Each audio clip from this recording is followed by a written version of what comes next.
आपको नवरात्रि की बहुत बहुत शुभकामनाएं। और कुछ ही दिनों में देश रामनवमी का पर्व मनाएगा। रामनवमी की बहुत बहुत शुभकामनाएं। आपको भी। मेरा पहला सवाल होगा ये कि आपने कई भाषणों में कहा है कि 2024 आपका लक्ष्य नहीं है, 2047 है। तो 2047 तक क्या कुछ होने वाला है और क्या ये चुनाव महज एक फॉर्मेलिटी है? मैं समझता हूं कि 2047 को और 2024 दोनों को मिक्सअप नहीं करना चाहिए, दो अलग चीज़ें हैं। जब देश आज़ादी के 75 साल अमृत महोत्सव मना रहा था, उसी समय मैंने ये विषय सबके सामने रखना शुरू किया था, आज से 1-2 साल पहले। और मैं ये कहता था कि 2047 देश की आज़ादी के 100 साल होंगे। स्वाभाविक रूप से ऐसे जो माइलस्टोन होते हैं वो एक प्रकार से नया उत्साह भरते हैं, नए संकल्प के लिए व्यक्ति को तैयार करते हैं। और उस अर्थ में मेरा मत था कि एक मौका है, 75 साल पर हम खड़े हैं, 100 साल पहुंचने वाले हैं, इस 25 साल का सर्वाधिक उपयोग कैसे करें। हर इंस्टीट्यूशन, हर कोई अपना एक लक्ष्य बनाए। मैं अपना गांव का प्रधान हूं, 2047 तक मेरे गांव में इतना तो मैं करूंगा। आरबीआई को मैं कार्यक्रम में भी गया, 90 साल का उनका हाँ। तो मैंने कहा कि 10 साल बहुत महत्वपूर्ण है, आपके 100 साल होंगे, इस पर अभी से सोचिए। तो मेरे मन में 2047 ये भारत की आज़ादी के 100 साल और देश में एक प्रेरणा जगनी चाहिए। और आज़ादी के 100 साल अपने आप एक बहुत इंस्पिरेशन है, किसी व्यक्ति की जरूरत नहीं है। तो एक पार्ट तो वो है। दूसरा है 2024। 2024 ये चुनाव का हमारा जो क्रम है 5 साल का, उसके हिसाब से वो आया हुआ क्रम है। और मैं मानता हूं कि चुनाव ऑल टुगेदर डिफरेंट थिंग है।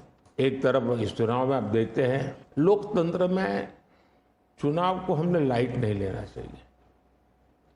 ये एक बहुत बड़ा महापर्व है और इसलिए मेरा तो मत है कि उत्सव के रूप में मनाना चाहिए। उससे जैसे स्पोर्ट्स, उसका जब फेस्टिवल होता है, स्पोर्ट्स के इवेंट होते हैं, वो स्पोर्ट्समैन स्पिरिट को पैदा करते हैं, प्रतिस्पर्धा भी। जब खेल का मैदान होता है तो देखने वाले, खेलने वाले, स्पोर्ट्समैन स्पिरिट का एक एनवायरनमेंट क्रिएट होता है जो हमारे संस्कार बन जाते हैं। चुनाव का ये माहौल अगर हम उत्सव में पलट दें, लोकोत्सव बना दें, तो हमारी रगों में, डेमोक्रेसी आने वाली पीढ़ियों के रगों में वो संस्कार बन जाती है। और लोकतंत्र के लिए बहुत आवश्यक है कि लोकतंत्र ये सिर्फ संविधान की सीमाओं में नहीं बंधना चाहिए, हमारी रगों में होना चाहिए, हमारे संस्कार में होना चाहिए। और उस अर्थ में मैं 2024 को देखता हूँ। ये बात सही है कि हमारा 25 साल का विजन, और उसमें मैंने बहुत काम किया है। और ये आज कर रहा हूँ ऐसा नहीं है, शायद मैं जब गुजरात में था तब भी उन दिशा में सोचता था। अब देखिए 2024 का चुनाव तो देश के सामने एक अवसर है कि एक कांग्रेस सरकार का मॉडल और एक बीजेपी सरकार का मॉडल, उनका 5-6 दशक का काम, मैं उनके लिए बहुत खुला मैदान छोड़ता हूं, 5-6 दशक का काम, और मेरा सिर्फ 10 साल का काम। कंपैरिजन कीजिए, किसी भी क्षेत्र में कंपैरिजन कीजिए, अगर कुछ कमियां होगी तो भी हमारी एफर्ट्स में कमी नहीं रही होगी। दूसरा, मुझे 10 साल में 2 साल तो कोविड की लड़ाई में जाना पड़ा और आफ्टर इफेक्ट भी बहुत था। फिर भी आज हम कंपैरेटिवली देश को स्पीड कहो, स्केल कहो, सर्वांगीण विकास की बात करें तो वो कहें, सर्व समावेशक विकास की बात कहें तो वो देखें। हर पैरामीटर पे आपको कांग्रेस के मॉडल से एक ऐसा मॉडल नजर आ रहा है कि हाँ, इस रास्ते पर हम चलेंगे इतनी गति से, और गति और बढ़ानी है मुझे। अगले टर्म में गति भी बढ़ानी है और स्केल भी बढ़ाना है, तो वो तो मेरा लक्ष्य ही है। दूसरा, आप देखेंगे कि जब देश चलाने की देशवासी जिम्मेवारी देते हैं तो आपका सिंगल माइंडेड फोकस होना चाहिए। देश के लोग दुर्भाग्य से पहले की राजनीतिक कल्चर ने परिवार को कैसे मजबूत बनाना, परिवार की जड़ों को कोई उखाड़ न दे, उसी में शक्ति लगाते रहे। जबकि मैं देश मजबूत इसी एक लक्ष्य को लेकर के काम कर रहा हूं। मेरी सरकार पूरी उस लक्ष्य को लेकर के काम रही है। और जब देश मजबूत होता है तो हर कोई उसका बेनिफिशियरी संतोष अनुभव करता है। कहा यार, कुछ तो हो रहा है, मेहनत तो कर रहा है, ईमानदारी से कर रहा है, इन चीजों का इम्पैक्ट होता है। तो 2024 ये चुनाव है और चुनाव का मैदान है, तो हम एक अपने ट्रैक रिकॉर्ड को लेकर के गए हैं और वे अपने ट्रैक रिकॉर्ड को लेकर के आए हैं। अब प्रधानमंत्री जी, आपने दो चीज़ों का जिक्र किया जिसके बारे में पूछना चाहूँगी। एक तो वो जब आरबीआई में जब आपने कहा 2014 विजन वगैरह की बात कर रहे थे, तो जब आप कहते हैं कि ट्रेलर है, आपके स्पीचेस में कहते हैं अभी तो ट्रेलर है, मैं बहुत कुछ करने वाला हूँ, तो एक कस्बा होता है जो थोड़ा नर्वस हो जाता है कि करने क्या वाले हैं मोदी जी। एक वो नर्वस होते हैं जो दूसरी जिनका विश्वास आप पर पूर्ण तरह है, वो सोचते हैं कि हाँ अभी और काम बाकी है और मोदी जी उसे अंजाम देने वाले हैं। तो दोनों के लिए आप अगर हमें बताएं कि विजन क्या है कि 2047 तक किस तरह ये विजन सक्सेसफुल होगा, क्या आपका गेम प्लान है? जब मैं कहता हूँ कि मेरे मन में बहुत बड़े बड़े प्लान है और उसके लिए बहुत बड़े बड़े फैसले हैं, किसी को डरने की ज़रूरत नहीं है। मेरे निर्णय किसी को डराने के लिए नहीं है, किसी को दबाने के लिए भी नहीं है। मेरे निर्णय देश के सर्वांगीण विकास के लिए है, जन कल्याण के लिए है। देश के युवाओं के एस्पिरेशंस को मैं देर करना नहीं चाहता हूं, मैं समय बिगाड़ना नहीं चाहता हूं, उस अर्थ में मैं कह रहा हूं। दूसरी बात है, ज्यादातर सरकारों का स्वभाव होता है वो ये मिजाज में रहते हैं हमने तो सब कुछ कर लिया, हम तो सब कुछ करते हैं। मैं नहीं मानता हूं मैंने सब कुछ कर लिया है। मैंने ज्यादा से ज्यादा करने का प्रयास किया है, सही दिशा में जाने का प्रयास किया है, फिर भी बहुत कुछ है जो मुझे अभी भी करना है, क्योंकि मैं देखता हूं मेरे देश की कितनी आवश्यकताएं हैं। हर परिवार का सपना, वो सपना कैसे पूरा हो, ये मेरे दिल में पड़ा हुआ है। और इसलिए मैं कहता हूं जो हुआ है वो ट्रेलर है, आपको अच्छा लगा है, लेकिन मैं बहुत अधिक करना चाहता हूं, उस अर्थ में मैं उस बात को कहता हूं।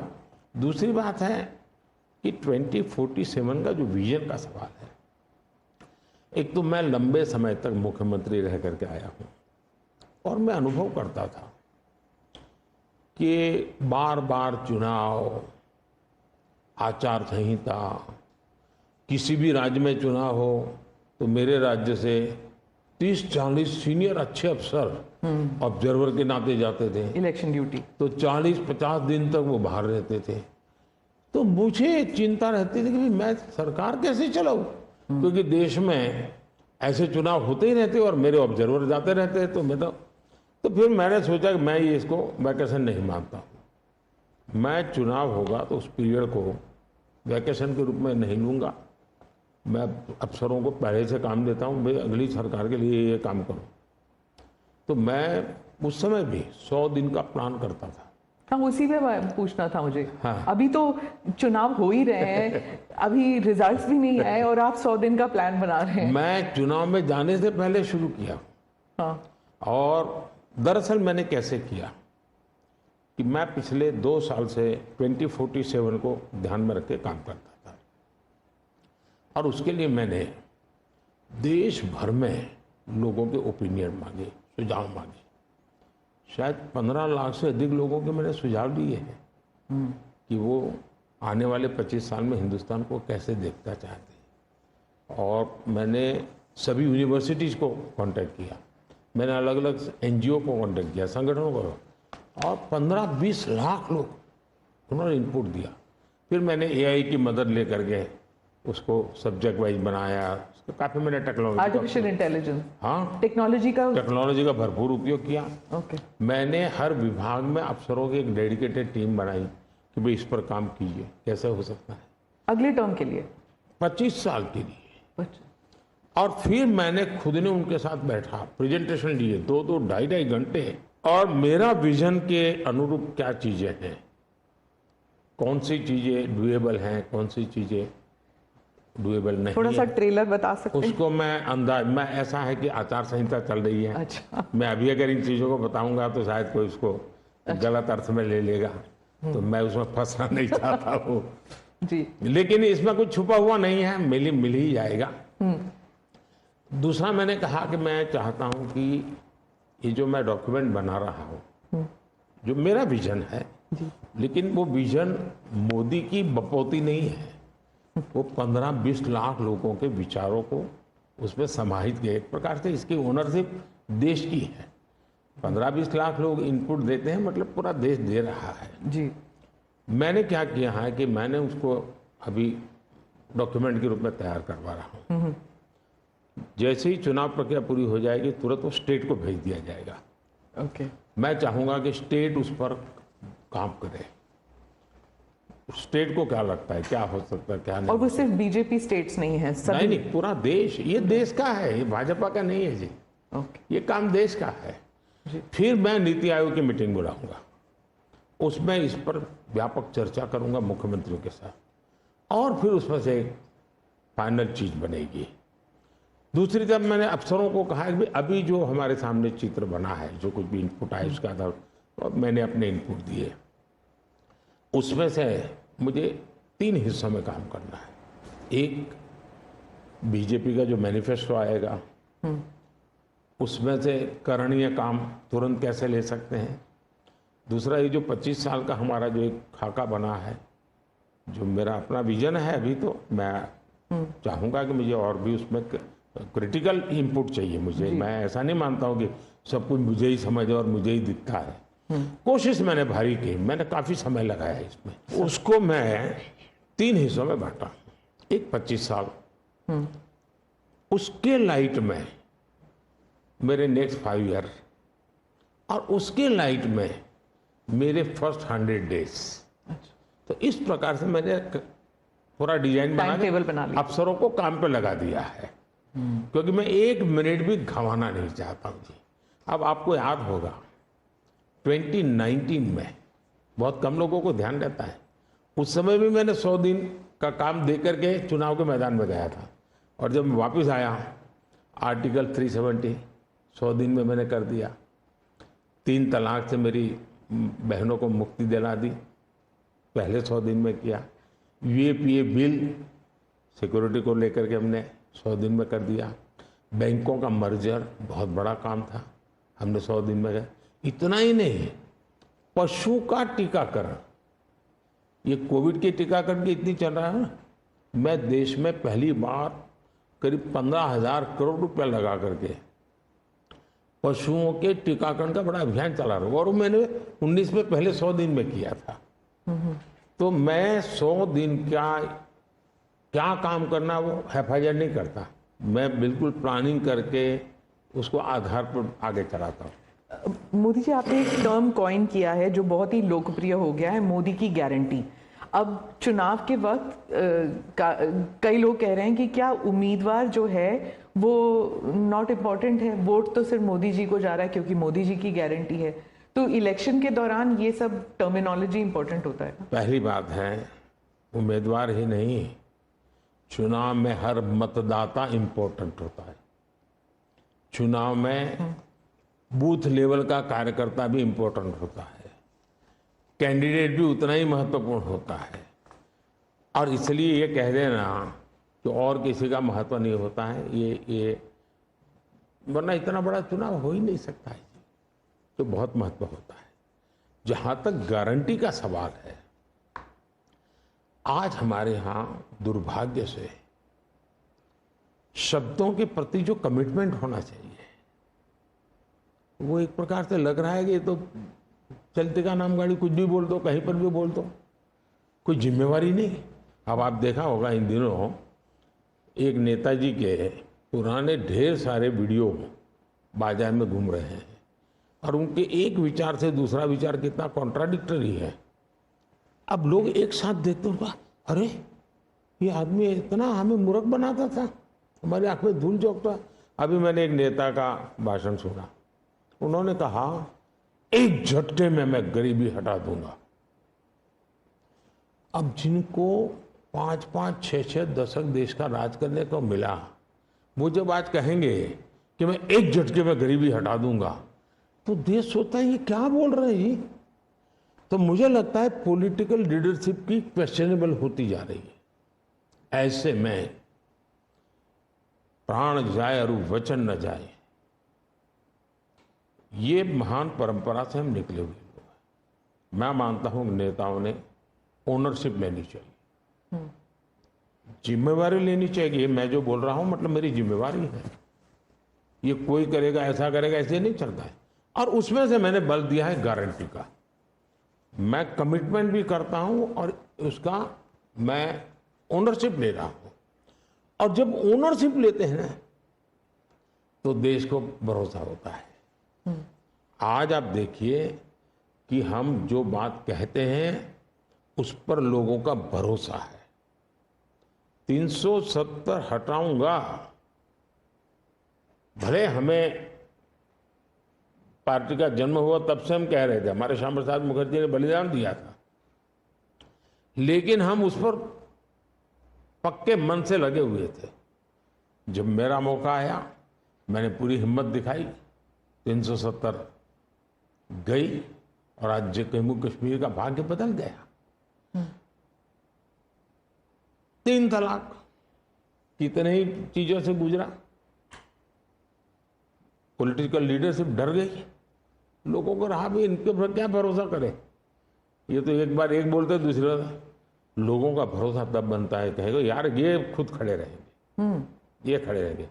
और जाना भी है तो जिम्मेवारी लेकर के जाएंगे कि भाई ये था, मैं सोचा था, नहीं कर पा रहा हूं, मैं जा रहा हूं वापिस।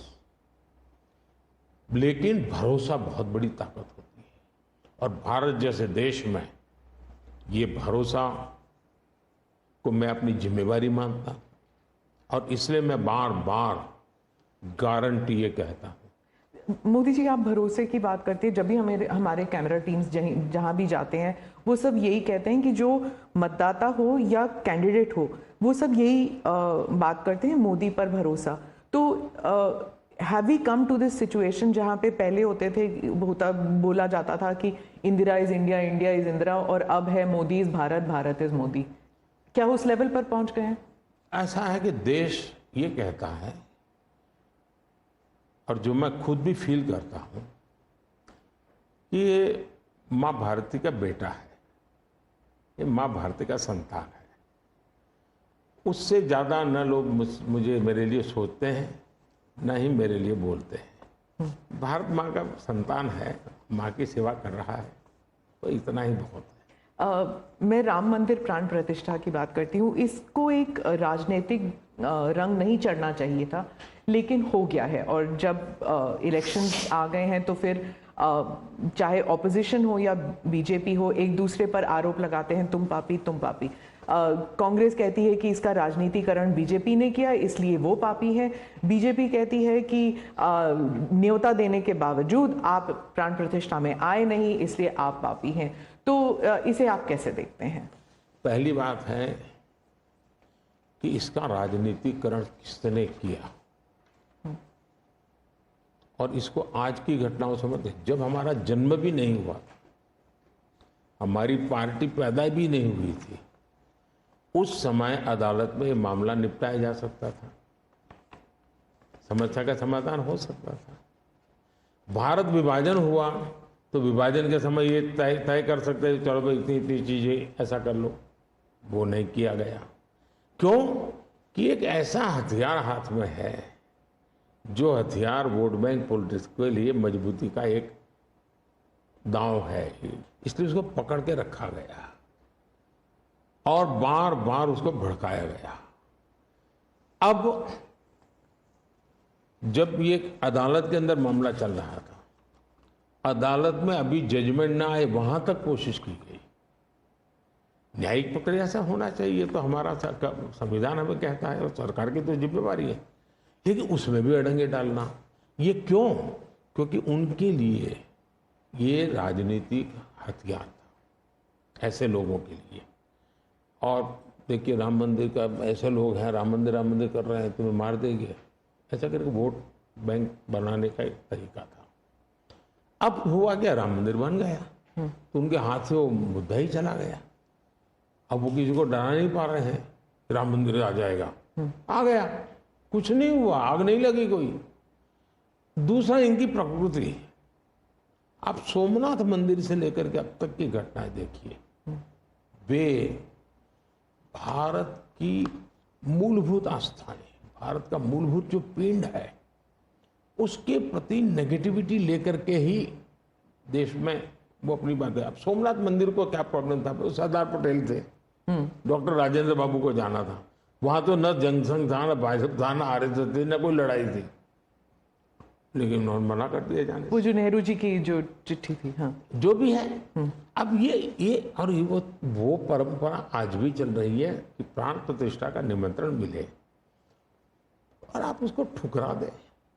सचमुच में तो आपको गर्व होना चाहिए कि ये राम मंदिर निर्माण करने वाले जो भी लोग हैं, जिन्होंने संघर्ष भी किया है, वे आपके सारे पाप भूल करके, सारे आपके गुनाह भूल करके घर में आकर के आपको इनवाइट कर रहे हैं और नए से व्यवहार शुरू करना चाहते हैं। आप उसको भी उस पुराने मिजाज से ठुकरा दे, तब लगता है कि आपके लिए वोट बैंक एक बहुत बड़ी आपकी मजबूरी है। और उस वोट बैंक के चलते इस प्रकार की चीजें होती रहती। और ये किसी को नीचा दिखाना, किसी का अपमान करना, ये अपना अधिकार मानते हैं। और मैं कभी कभी कहता हूँ, ये तो नामदार है, हम तो कामदार है। अब मैं नॉर्थ ईस्ट जाऊँ, वहाँ के लोग कोई कपड़े पहना दे, मैं पहनता हूँ, उसकी भी मजाक उड़ाना, यानी हर चीज की। मैं तमिलनाडु जाऊँ, लुंगी पहनूं, तो उनको लगता है देखो ये कर रहा है, वो कर रहा है। मैं हैरान हूँ जी, इतनी नफरत लोकतंत्र में नहीं होती है, नहीं होनी चाहिए। देखिए, हमारे लिए, मैं मानता हूँ ये न राजनीति का विषय हम लोगों के लिए है, न होना चाहिए और न कभी होगा। हमारे लिए एक जबरदस्त आस्था का विषय है जी। और ये कोई प्रभु राम का संबंध कोई मेरे कारखाने में नहीं आया जी, हजारों साल से, और दुनिया के अनेक देशों में है। जब ये राम मंदिर का निमंत्रण देने के लिए ट्रस्ट के लोग मुझे आए, उन्होंने ठुकरा दिया। मैं सोचने लगा, इतना बड़ा मुझे दायित्व दिया जा रहा है, मैं अपने आप को योग्य क्या कैसे करूं, अपने आप को योग्य कैसे बनाऊं। तो मैंने कुछ लोगों की एडवाइस ली, कुछ संतों की, कुछ जानकार लोगों की, मेरी स्पिरिचुअल लाइफ से जुड़े हुए कुछ लोगों को मैंने पूछा कि भाई मैं इसको एक प्रधानमंत्री के रूप में इस कार्यक्रम को नहीं लेता हूँ, एक राम भक्त के रूप में करना चाहता हूँ, मुझे क्या करना। उसमें से मुझे सुझाव आया, तो सुझाव तो बहुत, लेकिन मैंने फिर कुछ अध्ययन भी किया और मैंने मनोमन तय किया कि मैं 11 दिन का अनुष्ठान करूँगा। और मैं जमीन पे सोता था, नारियल के पानी पर रहता था और तय किया मैं प्रभु राम जहाँ जहाँ गए थे उसमें जहाँ भी मैं जा सकता हूँ जाने का प्रयास करूँगा। और वहाँ मैं अपना, जब मैं श्रीरंगम मंदिर में गया दक्षिण भारत में, हाँ। दक्षिण भारत में, और कम्ब रामायण का मैंने पाठ किया वहाँ। तब मुझे वहाँ के लोगों ने बताया साहब 800 साल पहले जब कम्ब रामायण की रचना हुई तो पहला पाठ इसी जगह पे हुआ, और मैं देख रहा सबके आंख में आंसू थे। ये जो मैंने अनुभूति की है साउथ में खास करके, यहाँ बैठे हुए लोगों को अंदाज नहीं आएगा जी कि क्या भक्ति है, क्या आस्था है और कितनी पवित्रता है उसमें। मेरा कार्यक्रम नोन नहीं था, मेरा काम भी ऐसा व्यक्तिगत था, लेकिन जो जन सामर्थ्य एक प्रकार से मुझे उनके भाव में अनुभव कर रहा था, तो मेरे लिए शायद मेरी स्पिरिचुअल जर्नी की एक बहुत बड़ा महत्वपूर्ण ये 11 दिन की घटना मैं देखता हूँ। मैं और राम मंदिर प्राण प्रतिष्ठा को मैंने बहुत गंभीर लिया था जी। मैंने एक इवेंट के रूप में नहीं लिया था जी, मेरे लिए वो इवेंट नहीं था, वो एक स्पिरिचुअल मूवमेंट था आपके लिए। मैं मानता, मुझे दिखता था वो 500 साल का संघर्ष, मुझे दिखता था 140 करोड़ लोगों की श्रद्धा, सपने, और देश के गरीब गरीब लोगों ने पाई पाई देकर के मंदिर बनाया है जी। ये मंदिर 3 चीजें मैं देखता हूँ। एक, 500 साल का अविरत अखंड एक निष्ठ संघर्ष, लाखों लोगों का एक काम के लिए बलिदान। दूसरा, लंबी न्यायिक प्रक्रिया, इतने सालों की न्यायिक प्रक्रिया, और न्यायिक प्रक्रिया के हर तराजू से तुल करके निकला हुआ, कसौटी हुआ। दूसरा, टेक्नोलॉजी का उपयोग, एएसआई के द्वारा उसकी खुदाई, सबूत, ये एक बहुत बड़ा। और चौथा, हिंदुस्तान के कोटि कोटि लोगों ने 1-1, 2-2, 5-5 रुपया जो भी दे सकते हैं दे करके ये मंदिर बनाया है। ये मंदिर सरकारी खजाने से नहीं बना है। ये ऐसे पहलू हैं कि जो भारत के स्वाभिमान को, भारत के सामर्थ्य को, भारत के सपनों को, भारत के संकल्प को और भारत के आने वाली पीढ़ी को बहुत बड़ी प्रेरणा देने वाले हैं। हम दक्षिण भारत की बात करते हैं तो पहले मैं दक्षिण भारत के कुछ मुद्दों के बारे में उठाऊंगी। बीजेपी का एक ऐसा नेता तमिलनाडु में उभर के आया है जो इसके लिए मीडिया अटेंशन काफ़ी कुछ आ रहा है, वो है अन्नामलाई जी।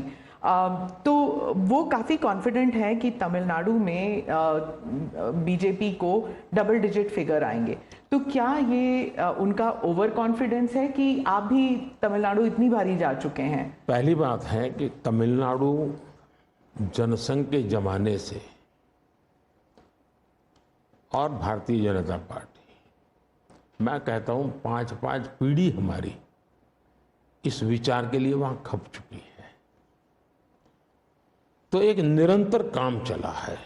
जब कांग्रेस से लोग निराश हुए तो प्रादेशिक पक्षों की तरफ गए, और लंबे अरसे तक प्रादेशिक पक्षों का जो कुछ भी कामकाज देखा है, अब लोग निराश हो गए। निराशा के इस माहौल में उन्होंने दिल्ली में भाजपा की सरकार का मॉडल देखा, हिंदुस्तान में अन्य राज्यों में भाजपा की सरकार का मॉडल देखा, देश भर में जो तमिल बंधु रहते हैं उन्होंने अपने घरों में जाके बताया भी हम जिस राज्य में रहते हैं वहां तो ये हो रहा है। तो लोग स्वाभाविक तमिल प्रजा कंपैरिजन करने लगी कि जो हवा खड़ा किया गया था ये तो अच्छा काम कर रहे हैं। अब जैसे मैंने तमिल काशी संगम किया तो तमिलनाडु में डीएमके पार्टी वाले लोग ये तो पानीपुरी वाले करके मजाक उड़ाते थे, लेकिन जब तमिलनाडु के लोग काशी संगम कार्यक्रम में आए और काशी का रूप रंग देखा, उन्होंने कहा ये हमने तो जो सुना था ऐसा नहीं है, ये तो बहुत डेवलप दिखता है, बड़ी प्रगति हो रही है, आईटी का नेटवर्क दिखता है। तो सोचने का तरीका बदलने लगा और उसके कारण डीएमके के प्रति जबरदस्त गुस्सा पैदा हुआ है। मैं कल्पना नहीं कर सकता इतना बड़ा गुस्सा पैदा हुआ है। वो गुस्सा पैदा डाइवर्ट हो रहा है बीजेपी की तरफ पॉजिटिव वे में। और अन्नामलाई एक बहुत ही अच्छे आर्टिकुलेट है, यंग है, बहुत ही अपनी आईपीएस कैडर में बहुत बड़ी प्रतिष्ठित नौकरी छोड़ कर के आए हैं, दूसरा, लोग सोचते कि यार इतना बड़ा होनहार कैरियर छोड़ के आया आदमी, तो डीएमके एआईडीएमके में चला जाता उसकी तो जिंदगी बन जाती। तो वो वहां नहीं गया, वो बीजेपी में आया। तो लोग आप यार ये बीजेपी में गया मतलब कुछ मेटल है, कुछ अच्छे इरादे वाला इंसान लगता है, तो स्वाभाविक रूप से उसके आकर्षण का केंद्र बना है। और मेरी पार्टी की विशेषता है, हम हर स्तर के हर छोटे मोटे कार्यकर्ता जिसमें क्षमता है उनको अवसर देते हैं। हमारा कोई परिवारवादी तो पार्टी है नहीं, परिवार से चलित पार्टी नहीं है, जिन पार्टियों में of the family, by the family and for the family होता है। और इसलिए हमारे यहाँ तो हर एक को अवसर मिलता है। फैमिली बेस्ड पॉलिटिक्स अगर हम बात करें तो तमिलनाडु में डीएमके ने कहा है कि उन्होंने काफ़ी बयान दिए हैं सनातन के खिलाफ, और वो तो काफ़ी अरसे से करते आए हैं, काफ़ी दशकों से उनका एंटी सनातन पोजीशन रहा है। लेकिन अब जो है वो लोग थोड़ा बहुत आक्रोश दिखने को मिल रहा है। तो आप क्या समझते हैं कि is it because of awareness कि लोग बीजेपी की तरफ मुड़ रहे हैं, या फिर सनातन के खिलाफ जो उनके स्टेटमेंट्स है वो बाकी राज्यों में भी ये फैल रहा है? अब मैं इस सवाल को जरा अलग तरीके से देखता हूं। सवाल हमें कांग्रेस को पूछना चाहिए।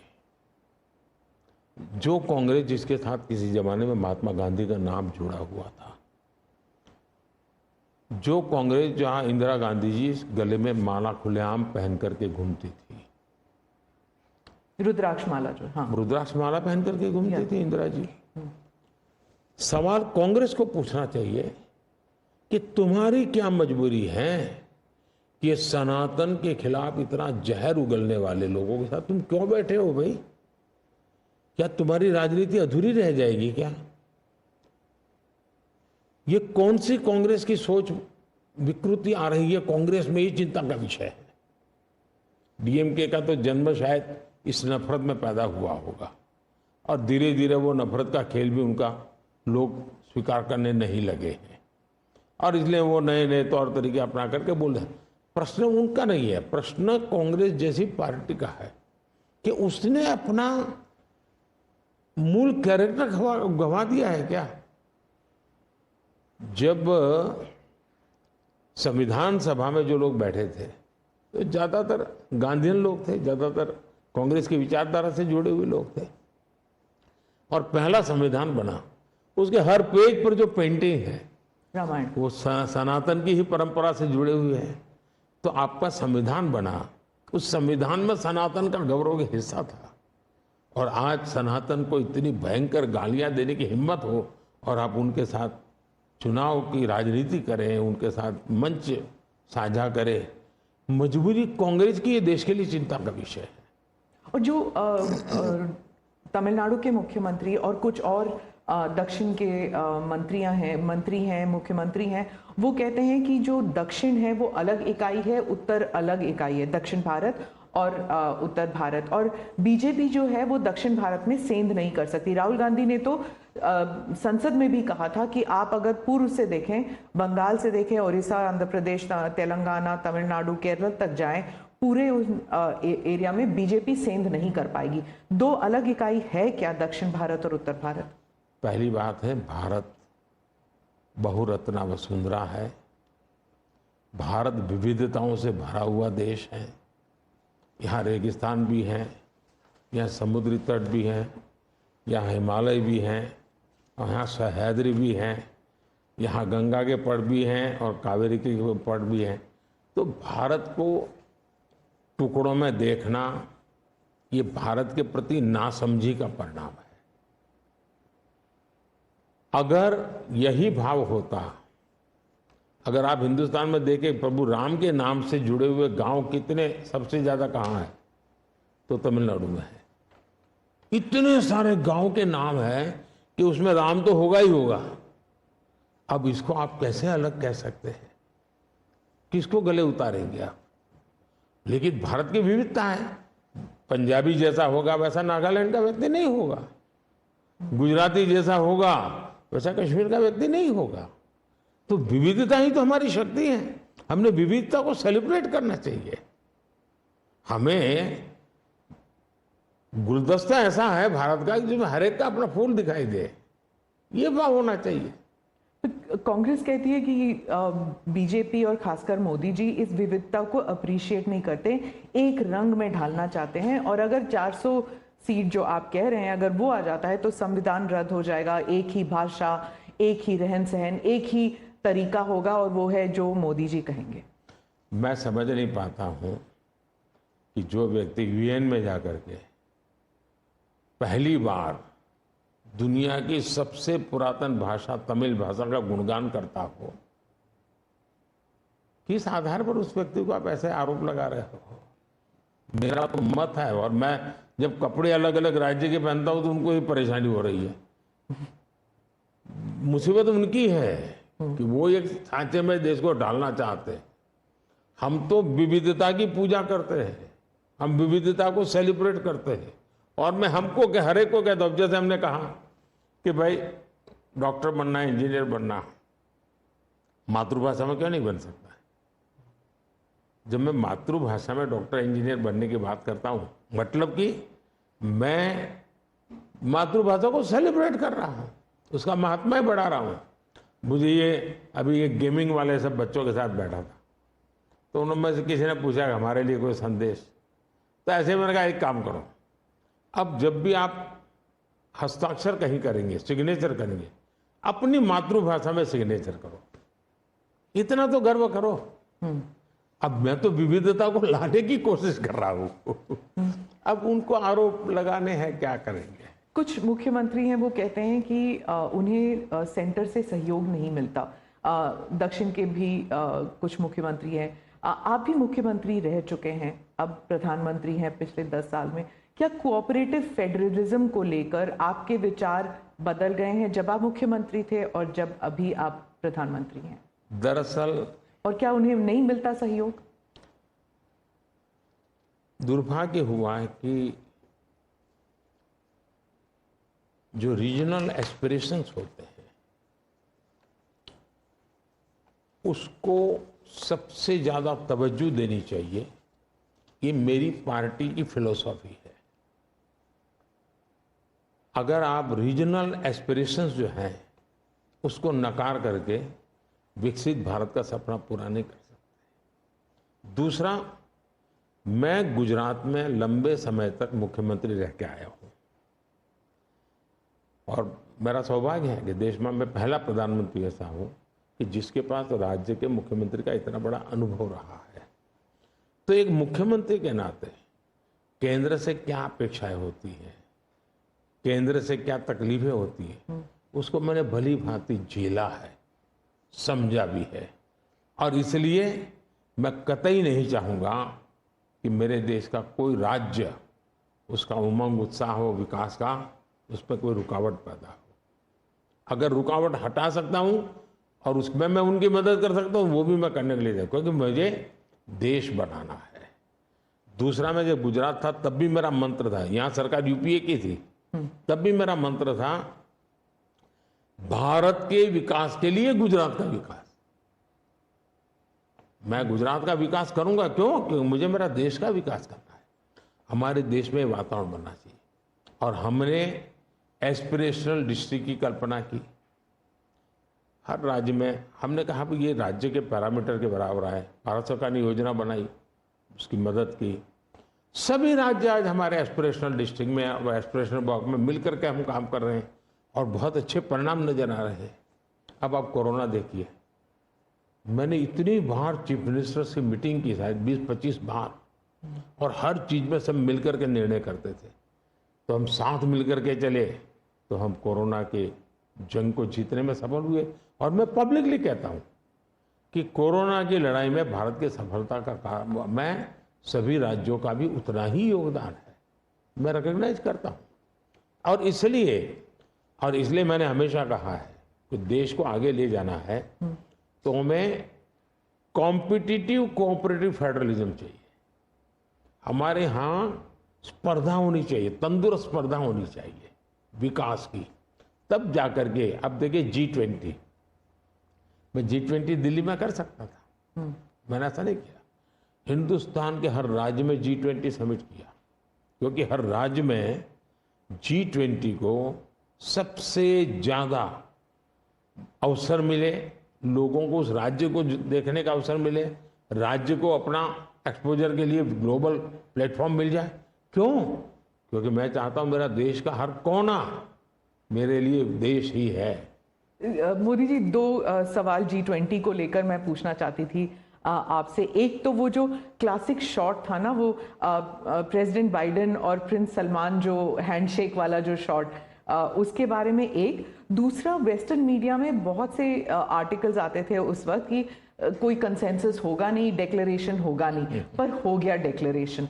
तो ये दो, इन दोनों चीज़ों की बैक स्टोरी बताइए। एक तो आपने वो हैंडशेक कैसे करवाया, और दूसरा डेक्लेरेशन कैसे हुआ? एक ग्लोबल गुड जब उसके लिए काम करते हैं और अपने निजी कोई इफ्स एंड बट्स नहीं होते हैं, तो आप दुनिया को ऑन बोर्ड ले सकते हैं। और मेरी कोशिश ये थी कि मुझे बताइए भाई, आखिरकार ये G8 और G20 पैदा कैसे हुआ? जिन मुद्दों को लेकर के पैदा हुआ तो उस मुद्दों से हटना नहीं चाहिए, और उसमें सब मेरे से कन्विंस हुए, सब लोग कन्विंस हुए। कुछ लोगों से मुझे व्यक्तिगत बातचीत करने की जरूरत थी, मैंने वो भी किया। कुछ शब्दों की किसी के आग्रह रहते थे, उनको मैंने समझाने का प्रयास किया। दूसरा, मेरा इरादा था कि मैं लास्ट सेशन में नहीं करूंगा, मैं इसको इतना जल्दी करूंगा कि लोग सरप्राइज कर जाएंगे। और इसलिए मैंने दूसरे ही दिन पहले ही सत्र में डिक्लेरेशन वाला काम पूरा कर दिया। तो जो नेगेटिव अनुमानों के आधार पर सारा G20 घसीटने की कोशिश होती थी, मैं इसको किसी भी हालत में चौंका देना चाहता था। तो दैट वाज माय स्ट्रेटेजी, और वो स्ट्रेटेजी सफल हुई। और मुझे खुशी है, जहां तक दुनिया के उन देशों को क्यों लाए साथ, कैसे लाए। देखिए, सिल्क रूट की चर्चा हम बहुत समय से सुनते आए हैं। सिल्क रूट किसने बनाया, कैसे बना, कोई हिस्ट्री अवेलेबल नहीं है। सिल्क रूट चल पड़ा और यानी इवॉल्व हुआ धीरे धीरे। हम लोगों ने ये जो IMEC की दिशा में हम गए हैं, ये बहुत बड़ा गेम चेंजर बनने वाला है, और आने वाले हजारों साल उसका इम्पैक्ट है। जैसा सिल्क रूट का इम्पैक्ट हजारों साल रहा, वैसा इसको इम्पैक्ट रहने वाला है। और उसमें मैं सबको विश्वास हुआ कि भाई हाँ, ये तरीका है। उसमें गल्फ कंट्रीज का भी पॉजिटिव और प्रोएक्टिव रोल था। भारत ने एक अच्छी भूमिका निभाने का भारत को अवसर मिला। US, यूरोप हमारे साथ थे, और सबको लगा कि एक कॉन्क्रीट पॉजिटिव आउटकम निकलेगा, तो हम उसको लेकर के मिलते थे। तो उसमें स्वाभाविक था कि सऊदी किंग और प्रेसिडेंट बाइडेन, और दोनों के साथ मेरी अच्छी मित्रता है, तो मैं किसी का भी हाथ भी पकड़ सकता हूँ, किसी की बात भी कर सकता हूँ। पर्सनालिटी पॉलिटिक्स भी आता है ना, क्योंकि देखिए आप कि अगर हम विदेश नीति की बात करें तो खाड़ी के साथ जो हमारे रिश्ते बेहतर हुए हैं, उसके लिए बहुत से लोग कहते हैं कि it is because of your personal intervention. आपको सम्मान भी दिया गया था वहाँ पर। तो चाहे ईस्ट एशिया हो या वेस्ट एशिया हो, इसमें पर्सनालिटी पॉलिटिक्स कहाँ तक इम्पोर्टेंट है कि आप उनके जो राष्ट्रपति हैं या प्रधानमंत्री हैं, उनके साथ आपका वाइबिंग होता है, आप उनके साथ बातचीत करते हैं और वो फिल्टर डाउन होता है। फिर कहाँ तक इसमें पर्सनालिटी पॉलिटिक्स भी है? मैं समझता हूँ कि इसके अलग अलग व्यू हो सकते हैं और सब सही हो सकते हैं। एक मत स्ट्रॉन्ग है कि पर्सनालिटी कल्ट या पर्सनल रिलेशन, ये बहुत ज़्यादा इन चीज़ों में नहीं डाले थे। एक मत है, स्ट्रॉन्ग मत है।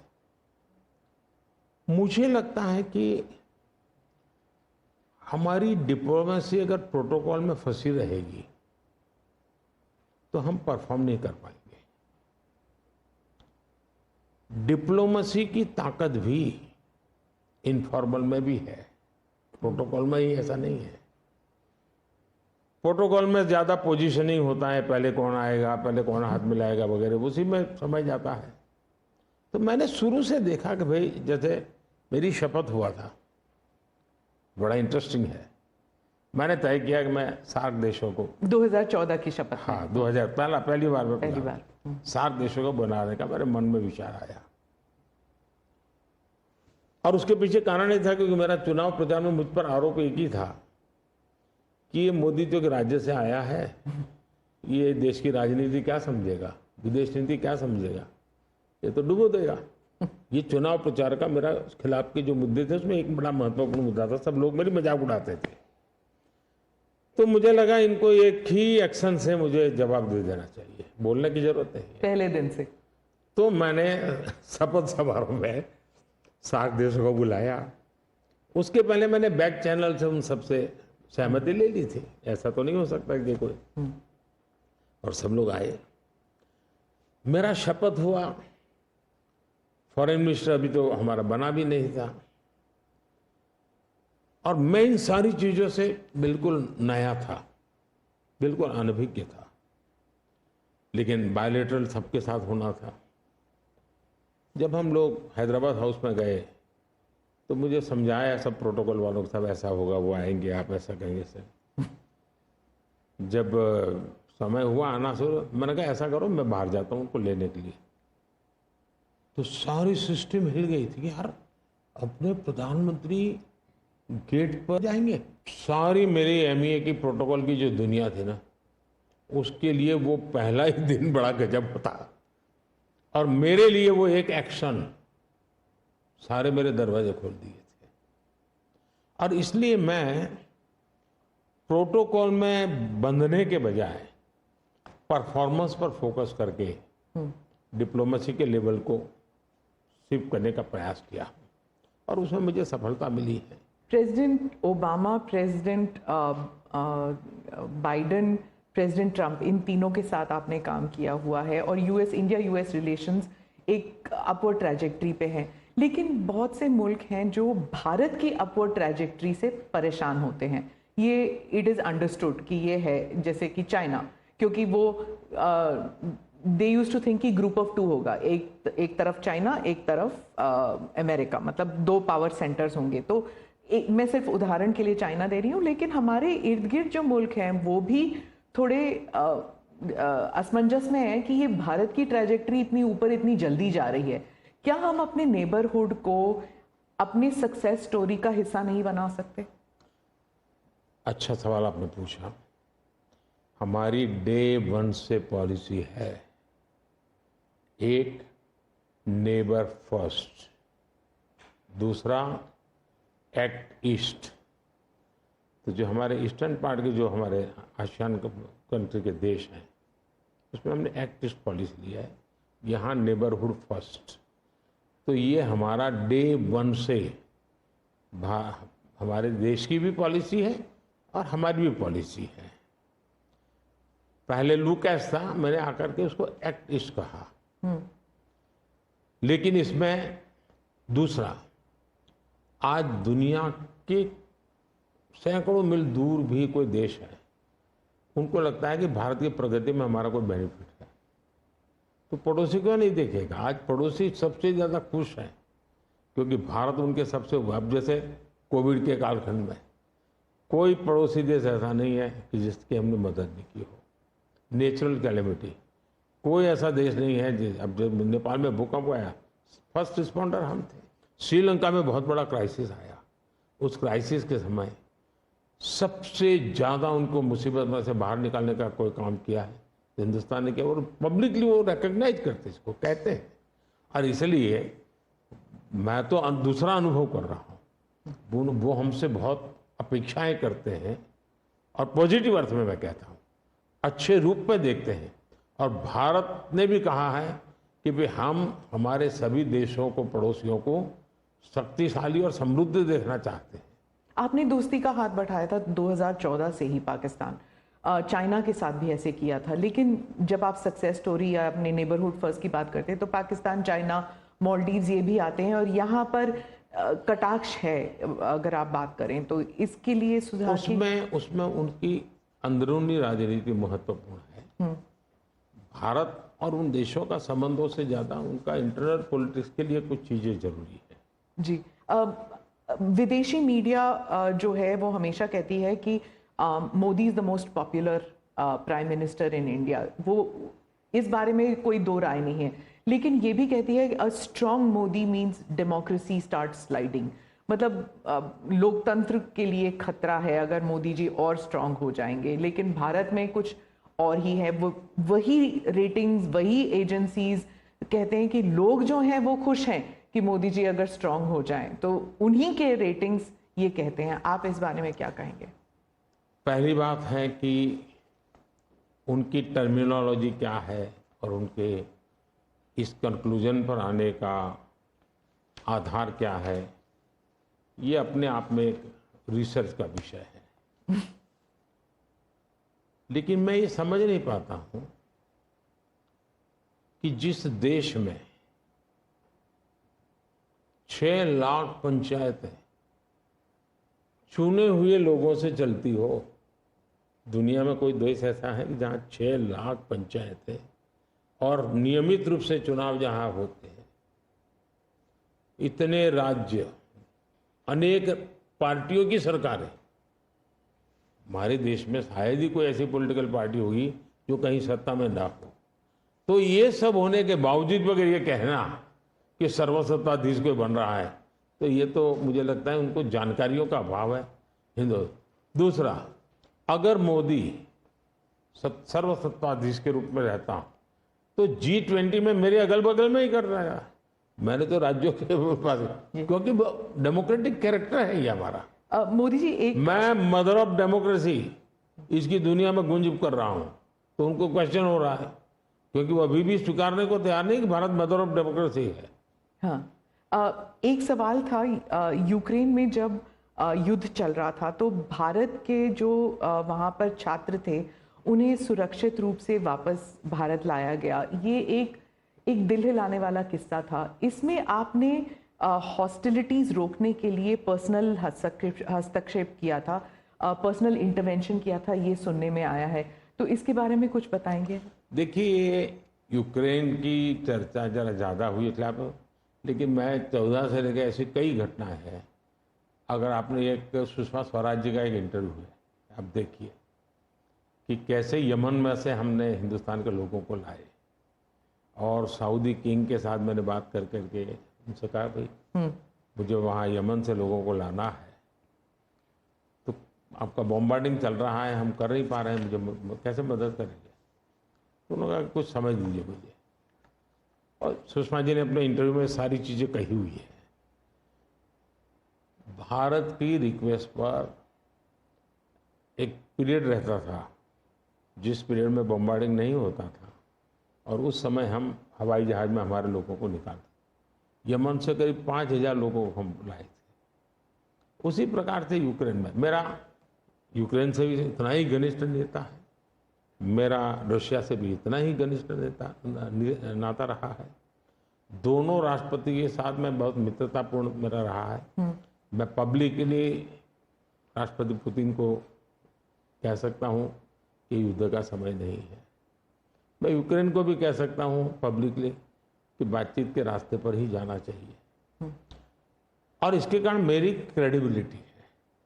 और जब मैंने कहा भाई भारत के इतने लोग, हमारे नौजवान फंसे हुए हैं और मुझे आपकी मदद चाहिए, और मैं आप क्या व्यवस्था कर सकता हूँ, फिर मैंने बताया मैंने इतनी व्यवस्था की है, आप इतना मेरी मदद कीजिए। उन्होंने मदद की, और भारत के तिरंगे की ताकत इतनी थी कि विदेशी व्यक्ति की भी भारत का तिरंगा हाथ में रखता था तो उसके लिए जगह मिल जाती थी। तो मेरा तिरंगा ही मेरी गारंटी बन गया था। मोदी जी, मैं डोमेस्टिक पॉलिटिक्स पे वापस आती हूँ। एक सवाल है इलेक्टोरल बॉन्ड्स के बारे में। राहुल गांधी जो हैं वो हर भाषण में कहते हैं, और विपक्ष के नेता भी कहते हैं कि इसमें धांधली हुई है। आपकी पार्टी के लोग भी कहते हैं कि अगर गलती है, अगर इसमें कोई गुंजाइश है इसके सुधार में, तो वो कर सकते हैं। क्या ये गलत फैसला था इलेक्टोरल बॉन्ड्स का? पहली बात है कि हमारे देश में लंबे अरसे से चर्चा चली है कि चुनावों में काला धन एक बहुत बड़ा खतरनाक खेल हो रहा है। देश के चुनावों को काले धन से मुक्ति मिले, इसके लिए कुछ करना चाहिए। चर्चा लंबे समय से चल रही है। चुनाव में खर्च तो होता ही होता है, कोई इनकार नहीं कर सकता है। मेरी पार्टी भी करती है, सब पार्टियां करती है, कैंडिडेट भी करते हैं, और पैसे लोगों से लेने पड़ते हैं, सब पार्टियां लेती हैं। मैं चाहता था कि हम कुछ कोशिश करें कि इस काले धन से हमारे चुनाव को कैसे मुक्ति मिले, ट्रांसपेरेंसी कैसे आए। एक प्रामाणिक पवित्र विचार मेरे मन में था, रास्ते खोज रहे थे, एक छोटा सा रास्ता मिला, वही पूर्ण है वैसा हमने उस समय भी क्लेम नहीं किया था। पार्लियामेंट में डिबेट में सबने उसको सराहा भी था। आज जो लोग उलट पुलट बोल रहे हैं उन्होंने सराहा था, पार्लियामेंट डिबेट देख लीजिए। हमने कैसे कैसे काम किया, जैसे 1000 और 2000 के नोट खत्म कर दिए। चुनाव में वही बड़े बड़ी मात्रा में ट्रैवलिंग करते हैं, क्यों कि ये काला धन खत्म हो। हमने सुप्रीम कोर्ट ने कहा था कि 20,000 रुपये तक पॉलिटिकल पार्टियां कैश ले सकती हैं। मैंने कानून बनाकर, नियम बना करके 20,000 को 2,500 कर दिया। क्यों? क्योंकि मैं नहीं चाहता था कि ये कैश वाला कारोबार चले। फिर मैंने कहा है कि इलेक्टोरल बॉन्ड, कि जो पार्टी अपना सीक्रेसी मेंटेन करना चाहती है। होता था क्या, जैसे हम पहले बीजेपी में चेक से पैसा लेंगे तय किया, तो सब व्यापारी लोग हमें आकर के कहें साहब हम चेक से दे ही नहीं सकते। हमने कहा क्यों नहीं दे सकते? बोले हम चेक से देंगे तो हमें लिखना पड़ेगा, हम लिखेंगे तो जो सरकार है वो देखेगी कि ये विपक्ष को इतना पैसा दिया, तो हमें तो वो परेशान करेंगे। तो बोले हम तो पैसे देने के लिए तैयार है लेकिन चेक से नहीं देंगे। तो मुझे याद है हमारे 90 के दशक में जो चुनाव में हमको बड़ी दिक्कत आई थी, पैसे नहीं थे हमारे पास, और हम नियम लगा के बैठे थे कि हम चेक से लेंगे। देने वाले देने को तैयार थे, चेक से देने की उनकी हिम्मत नहीं थी। तो ये सारी चीज़ों का मुझे पता था। तो मैंने कहा भाई, तो हमने कहा भाई ऐसा है, अब देखिए इलेक्टोरल बॉन्ड न होते तो किस व्यवस्था में ताकत है वो ढूंढ के निकालते कि पैसा कहाँ से आया और कहाँ गया। ये तो इलेक्टोरल बॉन्ड की सक्सेस स्टोरी है कि इलेक्टोरल बॉन्ड थे तो आपको ट्रेल मिल रहा है मनी का, कि किस कंपनी ने दिया, कैसे दिया, कहाँ दिया। अब उसमें अच्छा हुआ बुरा हुआ वो विवाद का विषय हो सकता है, इसकी चर्चा हो। मुझे जो चिंता है वो, मैं ये कभी नहीं कहता हूँ निर्णय में कोई कमी नहीं होती है, निर्णय तो चर्चा कर सीखते हैं, सुधारते हैं, इसमें भी सुधार के लिए बहुत संभावना है। लेकिन आज हम पूरी तरह काले धन की तरफ देश को धकेल दिया है, और इसलिए मैं कहता हूं सब लोग पछताएंगे। जब बात में ईमानदारी से सोचेंगे सब लोग पछताएंगे। अब देखिए इलेक्टोरल बॉन्ड का भी विशेषता थी, कैसा झूठ चल रहा है। कुल देश में 3000 कंपनियों ने इलेक्टोरल बॉन्ड दिए हैं।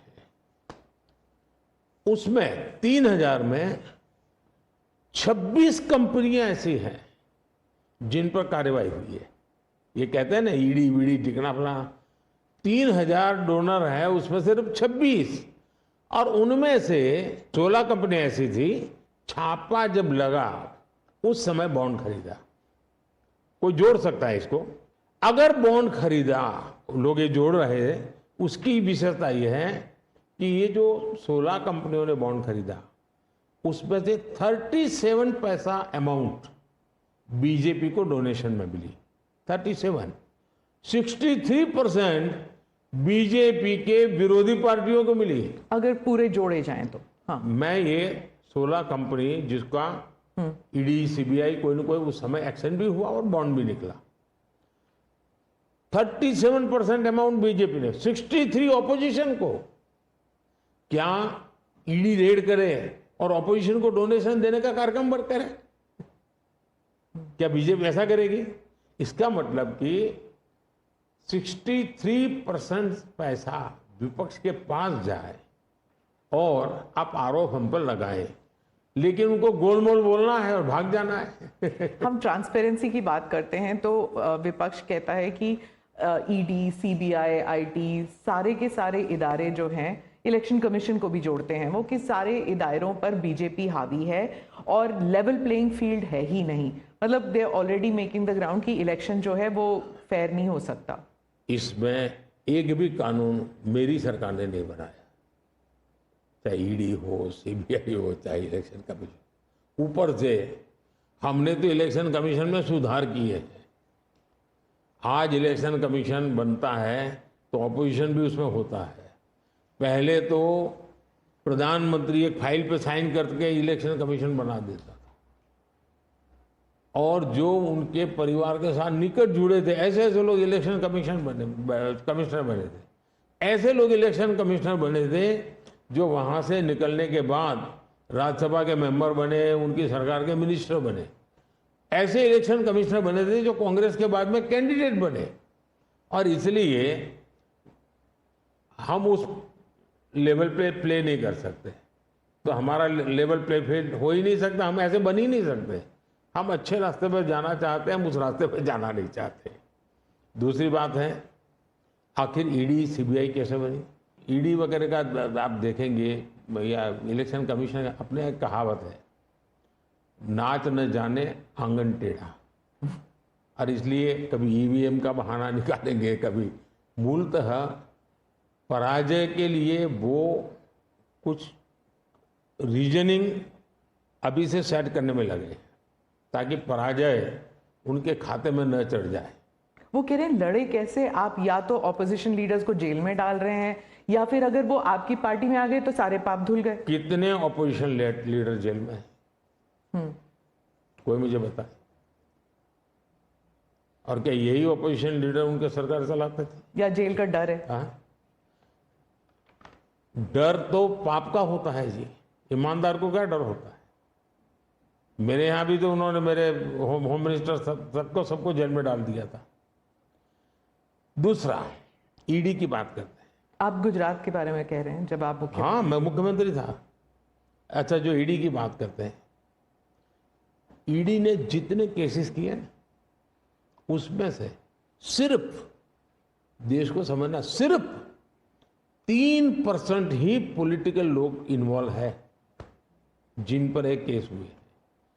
97% जिनका राजनीति से कोई लेना देना नहीं, ऐसे लोगों को हुआ है जो कोई ड्रग माफिया है, कुछ अफसर हैं जो करप्शन करते हैं, कुछ अफसर हैं जो बेनामी संपत्ति बना के बैठे हुए। 97% केस उन पर हुए हैं, जेलों में वो लोग गए हैं। अच्छा, मजा देखिए, ईडी एक स्वतंत्र संस्था को काम कर देना चाहिए, नहीं करने देना चाहिए? बनाई क्यों भाई? 2014 से पहले ये संपत्ति अटैच करने का ईडी को अधिकार है। 2014 से पहले उन्होंने सिर्फ 5,000 करोड़ रुपए की संपत्ति अटैच की। कौन रोकता था ईडी को भाई? और किसके लाभ में कहता? मेरे कालखंड में गलत काम करने वालों की 1 लाख करोड़ रुपए की संपत्ति अटैच हुई है। क्या ये देश की जनता का पैसा नहीं है?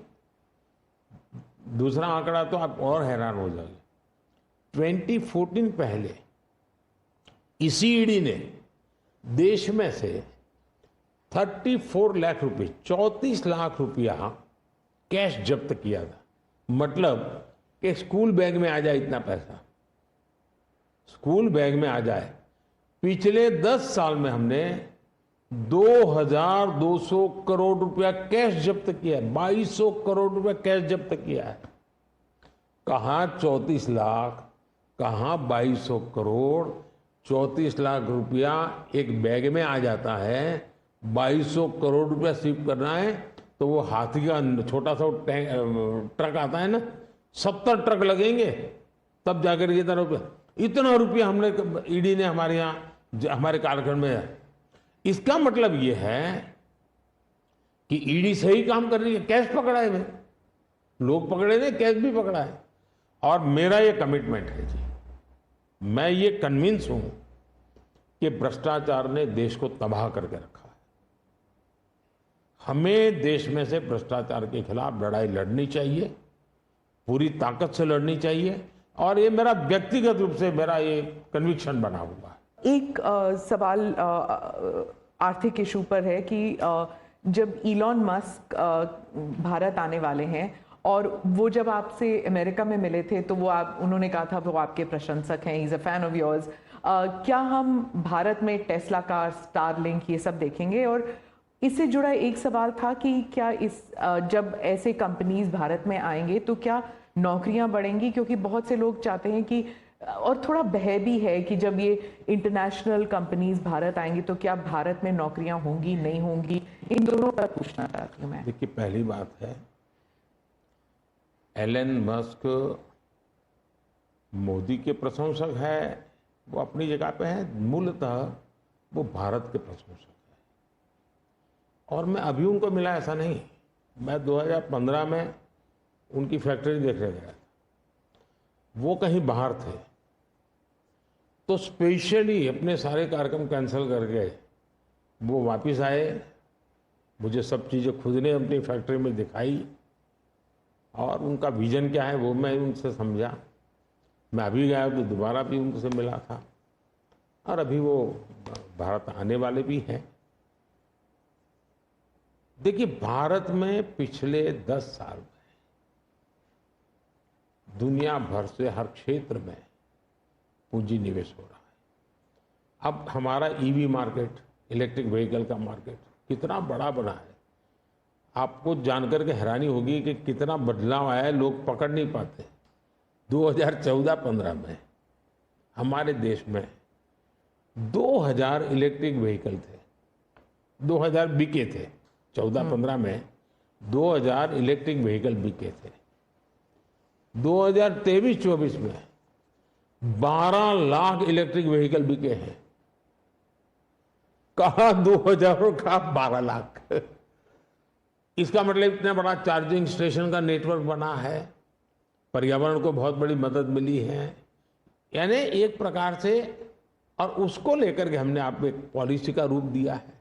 हमने दुनिया को कहा कि भाई भारत बहुत तेजी से ईवी पे जा रहा है, मैन्युफैक्चरिंग करना चाहते वो आना चाहे आइए। इतना ही नहीं, मैं चाहता हूं हिंदुस्तान में निवेश आना चाहिए, क्योंकि भारत में वो चीजें जिसमें भले पैसा किसी का भी लगा हो, पसीना मेरे देश का लगना चाहिए, उसके अंदर सुगंध मेरे देश की मिट्टी की आनी चाहिए, ताकि मेरे देश के नौजवानों को रोजगार मिले। और मैं उसके लिए, अब देखिए, गूगल उसका बड़ा काम यहाँ कर रहा है, सैमसंग यहाँ पर आया, एप्पल बहुत बड़ी मात्रा में यहाँ पर आया। हमारे यहाँ बड़ोदरा के अंदर एयरक्राफ्ट मैन्युफैक्चरिंग के लिए काम शुरू हुआ, सेमीकंडक्टर के लिए अभी तो ताइवान के एक लीडर का बड़ा अच्छा बयान भी आया। यानी हम हर क्षेत्र में चाहते हैं कि लोग टेक्नोलॉजी ट्रांसफर करें, हम चाहते हैं कि लोग पूंजी निवेश करें, हम चाहते हैं हमारे देश के नौजवानों को रोजगार मिले। मैं ये अब मुझे मंजूर नहीं है कि मेरा देश के गेहूं बाहर जाए और ब्रेड में बाहर से लूं।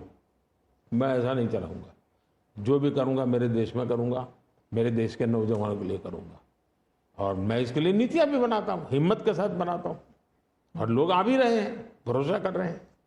प्रधानमंत्री जी, अंत में 2 सवाल पूछना चाहूंगी। एक तो फर्स्ट टाइम वोटर्स, पहले बार जो मतदान करने वाले हैं, उनके लिए आपका क्या संदेश है? और दूसरा, जो ईमानदार मध्यम वर्गीय करदाता है, honest middle class tax payer, millions are there, तो उनके लिए वो क्या उम्मीद कर सकते हैं मोदी 3.0? देखिए, मैं जो विकसित भारत की बात करता हूं, उसके साथ साइमल्टेनियस किसका भविष्य जुड़ा हुआ है? जो आज 20 साल का, 22 साल का है, वो 2047 में उसकी पूर्ण जिंदगी का एक कालखंड है एक प्रकार से, तब वो 40, 45, 50 का होगा। मतलब ये भारत के विकसित भारत बनने की प्रक्रिया और उसकी जिंदगी की प्रक्रिया दोनों साथ है। गोल्डन अपॉर्चुनिटी है उसके साथ। ये सबसे ज्यादा बेनिफिशियरी आज का जो फर्स्ट टाइम वोटर है, वो 2047 का सबसे बड़ा बेनिफिशियरी बनने वाला है। ये बात मैं उसको समझा रहा हूं कि भाई मैं तेरा भविष्य बना रहा हूं, तुम मेरे साथ जुड़ जाओ, और मैं क्या मानता हूं कि वो जुड़ेगा। दूसरा, फर्स्ट टाइम वोटर जो है वो परंपरागत चीजों से बाहर आना चाहता है। अब आप देखिए विपक्ष का घोषणा पत्र पूरी तरह इकोनॉमी को फेल करने वाला घोषणा पत्र है। एक प्रकार से विपक्ष का घोषणा पत्र देश के जो फर्स्ट टाइम वोटर हैं या पिछले जिनकी उम्र 25 से कम है उनके भविष्य को रौंदने वाला उनका मैनिफेस्टो के इकोनॉमिक प्रोग्राम है। वो तो खटाखट खटाखट खटाखट पैसे देने वाला। मैं उनको क्या करना है पूरा अगर एनालिसिस करोगे तो सबसे बड़ा नुकसान ये जो देश के 25 साल की उम्र से कम उम्र वाले लोग हैं उनके भविष्य को रौंदने वाला एक उनका इकोनॉमिक प्रोग्राम है। बर्बाद हो जाएगा। मुझे उनकी जिंदगी बनानी है। मैं देश में इनोवेशन को बल देना चाहता हूँ। देखिए देश में जो पैटेंट इन दिनों रजिस्ट्री हुई हिस्टोरिकल रिकॉर्ड है पैटेंट के। तो यंग जनरेशन को लगता है हाँ हमारी जिंदगी बढ़ रही है। आज डेटा मेरे देश का इतना सस्ता है। मैं जानता हूं मेरे देश को आर्थिक रूप से नुकसान हो रहा है, लेकिन सस्ता डेटा का परिणाम है कि मैं देश में डिजिटल रिवॉल्यूशन लाने में मेरे नौजवानों को मैंने ताकत दी है। आज वो दुनिया मुझे अभी गेमिंग वाले बच्चे मिले थे, वो कहते थे साहब दुनिया के देश में हम खेलने के लिए जाते हैं वहाँ डेटा इतना महंगा है।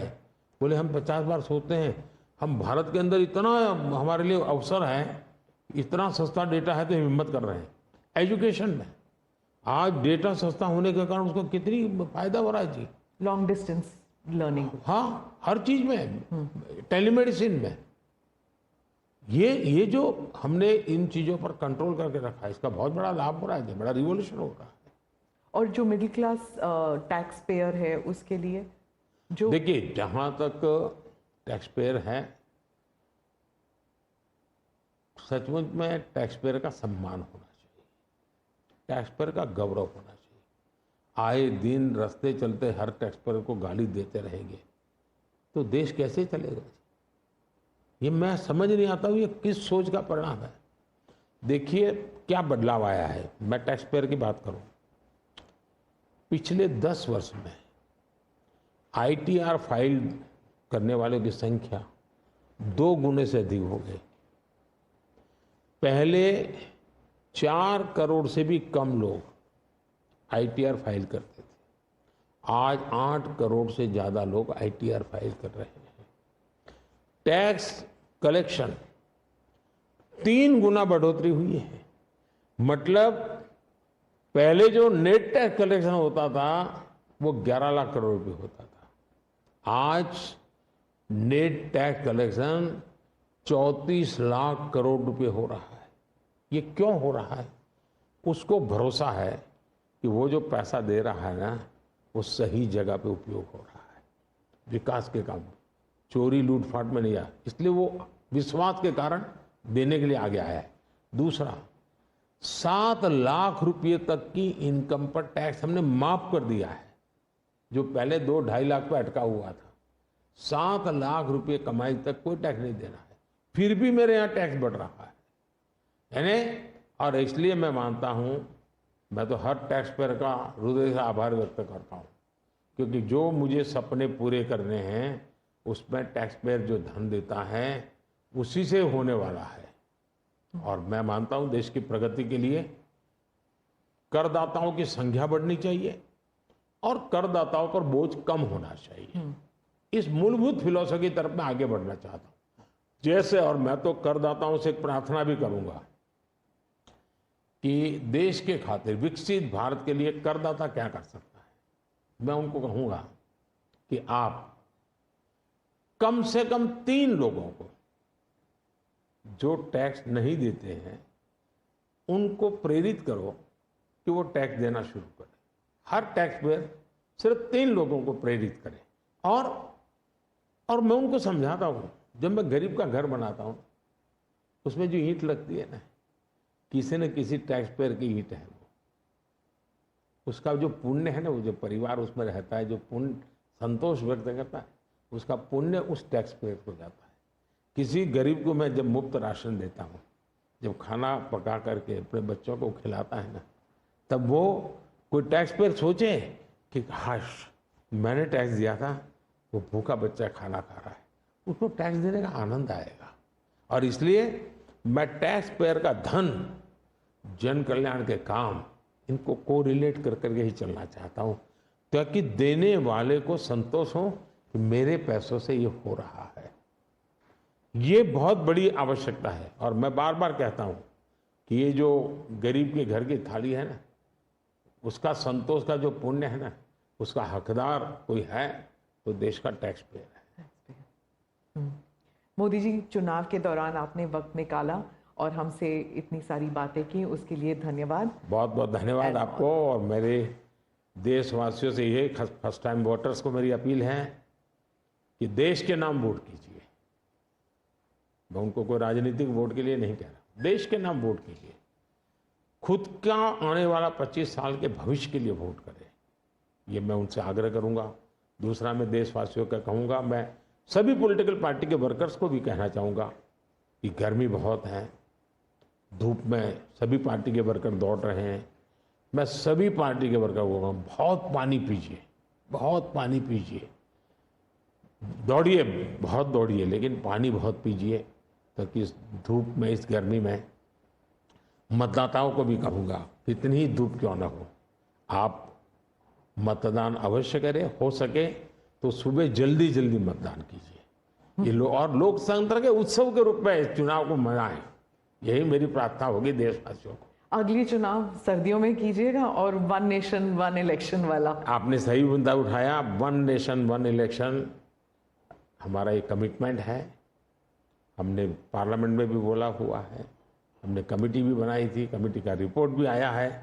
तो 1 नेशन 1 इलेक्शन के संबंध में देश में बहुत लोग ऑन बोर्ड आए हैं, सभी दलों ने, बहुत लोगों ने इसमें जो कमेटी को अपना सुझाव दिए हैं, बहुत ही पॉजिटिव सुझाव आए हैं और बड़े इनोवेटिव सुझाव आए हैं। और देश का बहुत बड़ा लाभ होगा अगर हम इस रिपोर्ट को लागू करवा पाते हैं। जी, धन्यवाद मोदी। नमस्कार।